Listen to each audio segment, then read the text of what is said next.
Beth!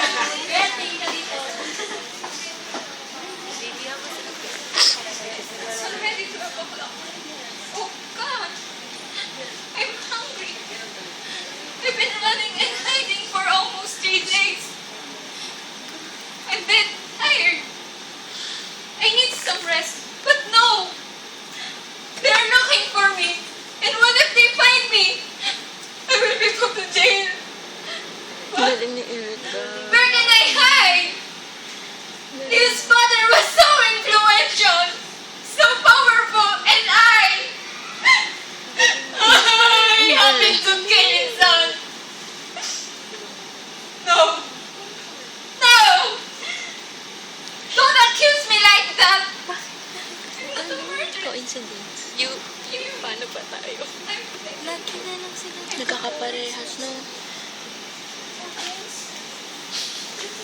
Nagatakot siya kasi. Okay. Kaya sila ni Murphy. Okay. Nakanak mo kami. It all happened in school one day. I went to the library to find a book. Then I found it. I got so engrossed for what I was reading that I almost didn't notice the time. And it was 6:05. Oh my! I think I was the only student left in the library. I stayed. He was waiting for me outside.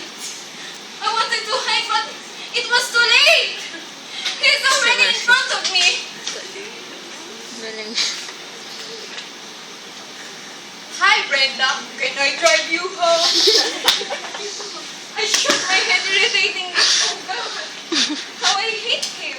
He often sends me scented love letters and big stationery. You just said it all back and open. He gives flowers and chocolates too. And they are my favorites. I wanted to eat so much, but Tinitingnan I really sila. hate the person who gave them, so I throw them into the trash. How could I get away from this guy? Hey, Leo, wait a minute. If you want to drive me home, thanks, but no thanks. I'm old enough to go on my own. And besides, I'm too young for love. And I don't accept any shooters, okay? But Brenda, I love you. Can't you understand? You can get everything what you want. Say it and you'll have it. And Brenda, remember, I can get everything what I want. By hook or by crook. So you better be good to me or else. Ha!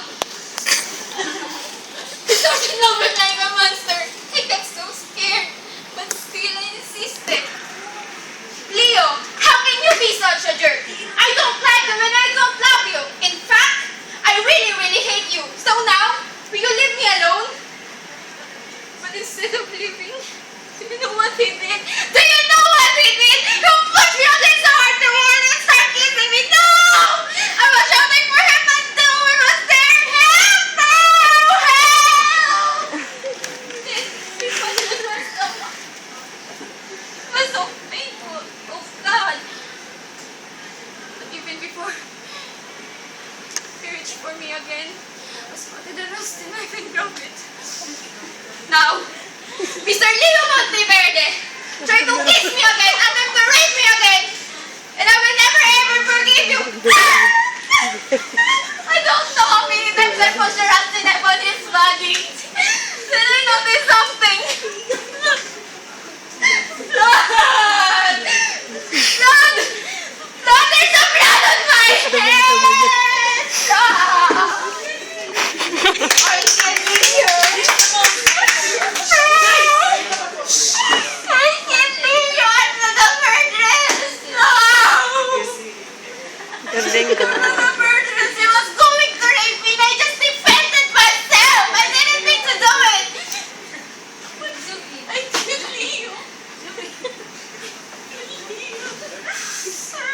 Ang galing. No! Nakakaiyak. Kahit si Revelyn, tinang si I'm a Revelyn. murderess. Si Revelyn.